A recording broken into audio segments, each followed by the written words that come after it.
guys, it's time to paint another guitar. This guitar.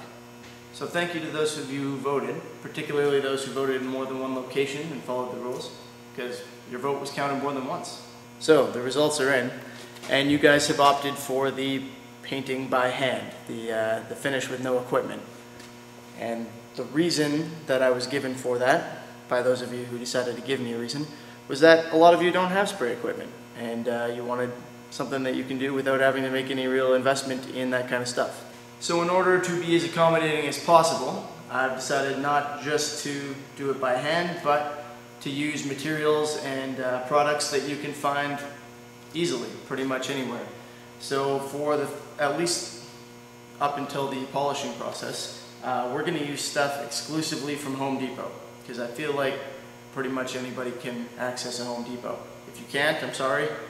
I'm not trying to discriminate against you, but it's the best I could do. So all of the stains and stuff and the finish that we're going to be using all comes from the local hardware store. So you may now be wondering what you're going to need. You'll need some rags to apply your finish with. You'll need some stain. This is a MinWax stain. This particular one is number 231. It's called Gunstock. You may also want a different colored stain. I'm going to be doing something of a burst effect with the two different colors. So this is number 230, Earl American. This will be the lighter of the two. Hell, you might even want a third color stain. This is a very dark one, made by Varathane. It's called Black Cherry, and I'm going to be using this for the back and sides of the guitar. Of course, over all of that, you're going to need some kind of finish. What I'm going to be showing you how to use is a wipe-on poly. Okay? So, that brings me to a question for you guys. Which would you prefer? I can show you how to do a gloss finish using gloss poly and the associated polishing methods for the gloss finish, or a satin finish. I know a lot of you guys like to do satin finishes or matte finishes and stuff like that, so I can show you kind of how that works as well, using the satin poly and the polishing methods for that. Let me know which one you want.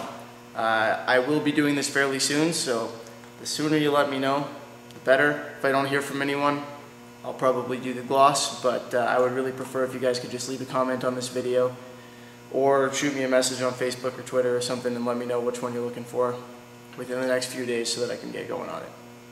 Don't forget a screwdriver to open your stain with. Alright, so let's talk about our guitar now. This is an Alder Telecaster body with absolutely no finish on it currently.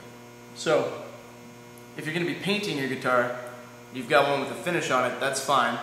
You can use the finish that's already on there as a sealer, scuff it down. This is all stuff that we've covered in my previous guitar painting videos. But today we're talking about painting one that is bare wood, no finish on it. I've already got this guy scuffed down to, I think, 320? Yes, 320 grit. So I sanded it all down, it's nice and smooth, and I cleaned it off. Make sure you do that before you start applying any kind of finish. So in this case, because I'm doing a stain, I needed a bare wood piece to begin with. You cannot apply a stain over a sealed piece of wood, okay? Stain is designed to soak in, so are dyes. You can use dye to tint lacquer or something like that and put that over sealed wood, but if you're doing a rub-on dye or a rub-on stain finish, you need to have bare wood to absorb it. So like I said, I'm doing something along the lines of a burst finish. And I'm going to begin with my lighter color in this case. So when you're using stain, make sure you give it a good shake. You won't need a quart of it to do one guitar. Quart, whatever.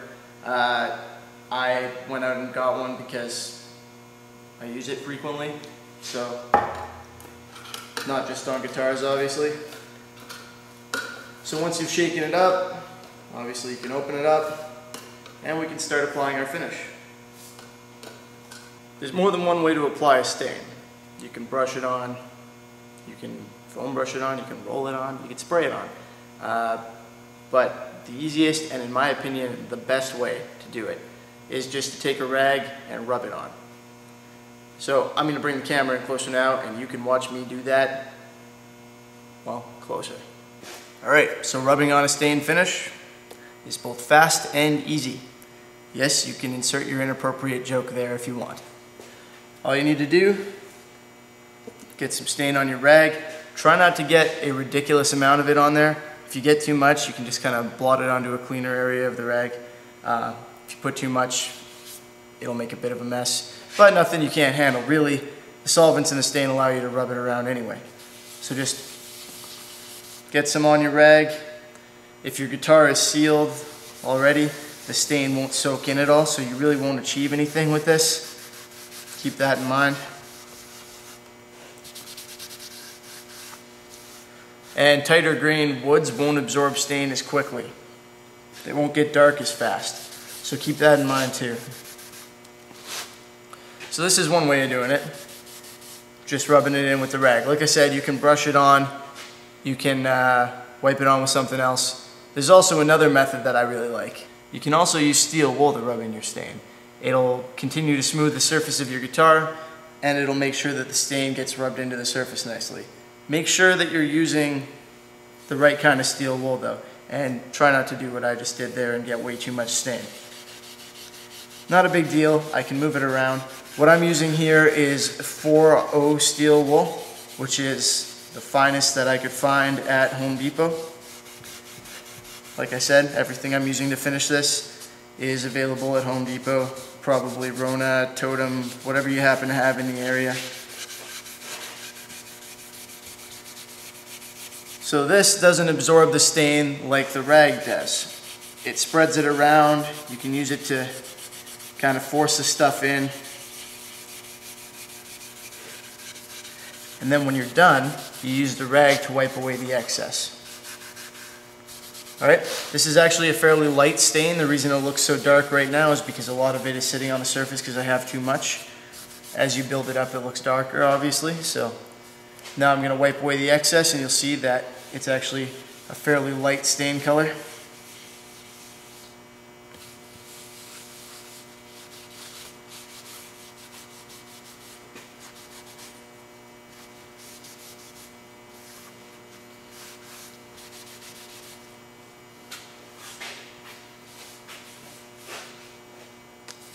So now I'm going to let this dry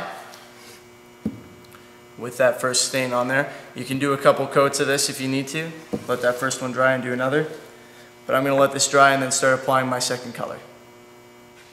So now I'm going to go ahead and apply that second color, the darker one, around the outside.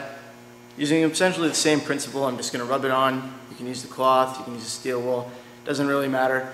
Just make sure that you're mostly getting it in the area around the outside. You'll notice when you do it, it probably won't fade in quite right off the bat. That's okay.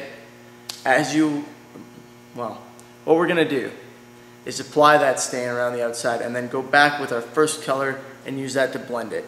The solvents that are in that will allow us to kind of spread it around, and even the second color, when it's kind of dried, when you reapply the previous stuff, it'll allow us to move it around and get it to fade better. So let's throw on our 231 Gunstock here, using the same technique, still with the steel wool, and then go back in with the Earl American, the 230, and use it to feather that in.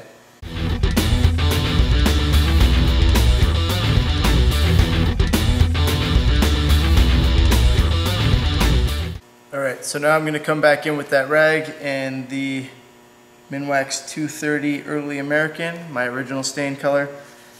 And I'm just going to go around the edge where the two of them meet and blend them in a little bit, and then go back through the middle.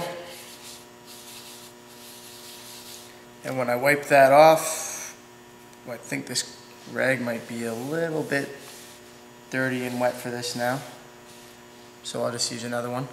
When I wipe that off, the blend should be smooth. You can do that more than once if you need to.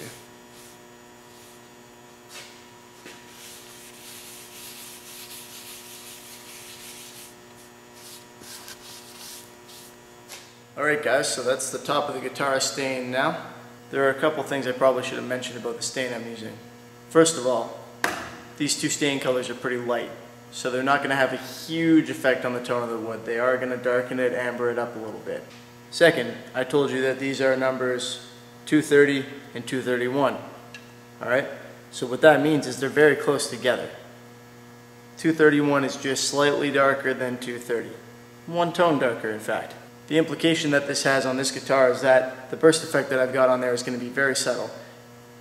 You'll have to look fairly closely to see it. Of course, you can achieve a stronger burst effect simply by using colors that contrast more. Stick with a light color for the inside, go with a darker one for the outside. Not just one number apart. You can jump as far as you want. It's up to you. I like, on a stain look, a very subtle burst personally, but to each their own. On a dyed guitar with brighter colors, I actually like one that has a little less subtlety to it. So it's up to you. Just make sure you make your stain choices accordingly and maybe test them before you use them. I recommend that if you're giving this a try for the first time, you pick up a few different stains, maybe in this size. It's pretty small, rather than going straight for the quart, because that costs more money. So even though these are light stains, you can see that it's quite a bit darker than the back of the guitar. Okay? So it has definitely had an effect, and if you look closely, you can see the burst a little bit. But like I said, it's very subtle. Now that we've got our top done and it's all dry, it's time to move on to the back of the guitar, where we'll be using this considerably darker stain. So obviously, if you're using a different tone for the back, you don't want the stain from the back of the guitar getting on the front and messing it up. And if you're anything like me, you probably don't quite have the control to keep it just on the back of the guitar. Believe me, it's harder than it sounds. So what we're going to do is use tape. Tape off the front of the guitar so that the stain from the back doesn't get on it. You can also do this in reverse if you want. You can stain the back of the guitar first, tape it up. It might be easier for you to tape around the edges than to tape the top. Whatever works for you, just make sure you protect the side that you need to protect when you go to stain the rest. So I'm going to use my smaller tape around the edges because I have more control with it, and then a row of this bigger stuff inside it just in case. If you can't follow the edge perfectly with the tape, it's not a big deal. Tape around and leave some hanging off the edge, and then just cut it with a razor blade after. Some people like to do what's called a natural binding, where they've got stain on the top and the back, or stain on the top and a color on the back, or something like that, and then what looks like a binding that's just the natural color of the wood. If you're planning on doing that, you need to know that needs to be taped off before you start any of your staining, unless you're just doing the back to begin with. So for a natural binding, tape around the outside where you want the binding to be, then begin staining the rest of the guitar. So, you may now be wondering, what's the technique for applying the stain to the back of the guitar? You weren't wondering that, were you? Good, you're right. Technique is the exact same as the front. So, let's time-lapse the hell out of this and move on.